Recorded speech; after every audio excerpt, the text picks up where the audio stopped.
And welcome. David Levin here, Raising Your Game Today. This is Tuesday, so we're talking sports and sports parenting. And this week, we're talking about athletes' mental health. I've talked about this before, several times before actually.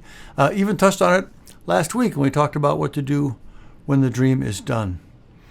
The mental load on athletes is huge, and I think especially teenage athletes because they have so much else going on just being teenagers. But as you go up the ladder, it only gets more intense and demanding. And as parents, we really need to be thinking about this. So there was a great story on SportsIllustrated.com this past week. It was written by Julie Kliegman. I'll link to it in the notes. But it's about an NBA player named Tyrell Terry, a star guard at Stanford, drafted into the NBA in 2020, making over $1 million a year, right? Living the dream for sure. 2 years later, 22 years old, according to this article, he found that life in the league was just taking too much of a toll on his mental health, and he quit. He walked away. No interest in going back. Can you imagine? It's amazing to think about. But here's some of what he said on Instagram.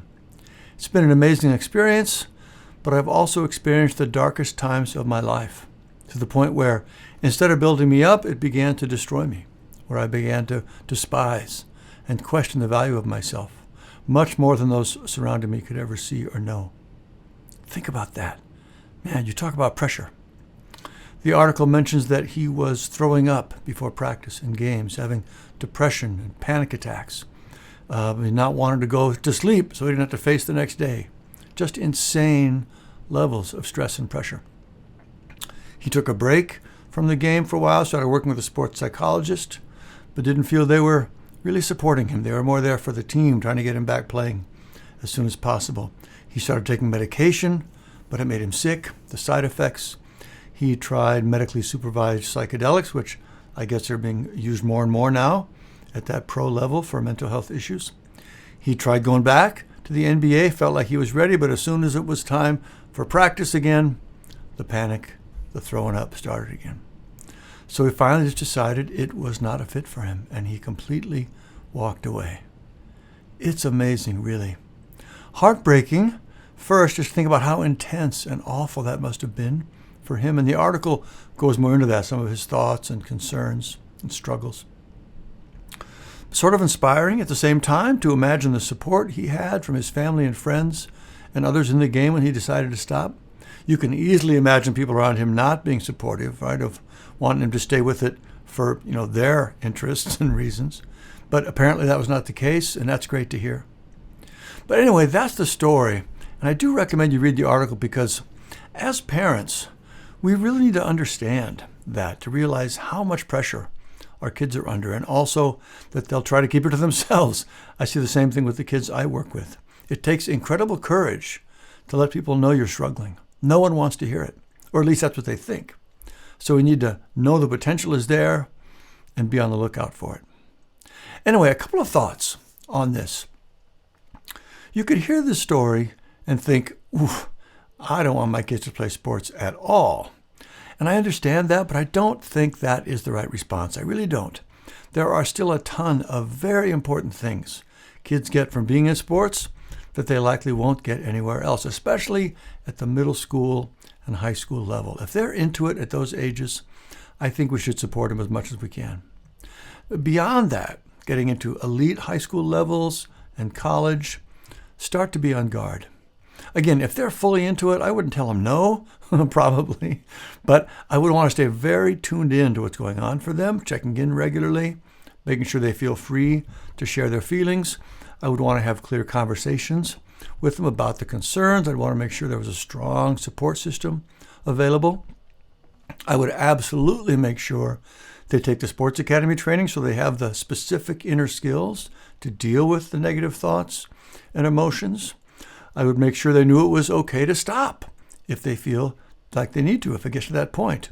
If they're getting to the college level, I would make sure that there was a built-in plan B, like specifically picking a school that makes sense for them going forward, even if they're not in sports anymore. And I would never push them to go to the next level, really at any age, unless all those things are in place. and they understand what the next level requires, and if they genuinely want to do it for themselves. If they love it, if it's all they want to do, if they're going in knowing what's expected, and the support system is there, okay, we can give this a shot and still have a plan B available. And of course, it can be a great thing. I'm sure some athletes are successful and ultimately just happy in every way, but it is beyond hard, and we just need to be clear-eyed about that, and prepare for it as best we can. So that's my take on this question. Sports is still great for kids. We can definitely do it in a way that makes it a wonderful part of their lives, but mental health comes first. All right, that is it for this episode. If you have teenagers in sports and want to help them develop those inner skills to manage the stress and pressure, check out our Mental Game Starter Kit. It's a great set of resources to help you start boosting their mental game. Just go to raiseyourinnergame.com, scroll to the bottom. You can learn about it and register there. It's all free, of course. If you like what you heard on today's show, please do tell your friends and rate and review us on Apple Podcasts or wherever you listen to podcasts. Excuse me. It, of course, helps where people find the show and get the mental game boost they need. If you'd like to support the show so we can keep things ad-free, please click the Buy Me a Coffee link below, and thank you for that. And if you're listening to the audio podcast and you like video, we post all our episodes on YouTube as well. There's a link to that in the show notes. And then we will close with Steve Prefontaine, the legendary long-distance runner, and his quote from the end of the Raise Your Inner Game book. To give anything less than your best is to sacrifice your gift. That's what we're doing. We're working to be our best, help our kids be their best. We don't want to sacrifice our gifts. And that's just the way it goes, folks. It's hard work, but we're here to support each other in doing it because it's so important. All right, keep up the good work, and we'll see you next time.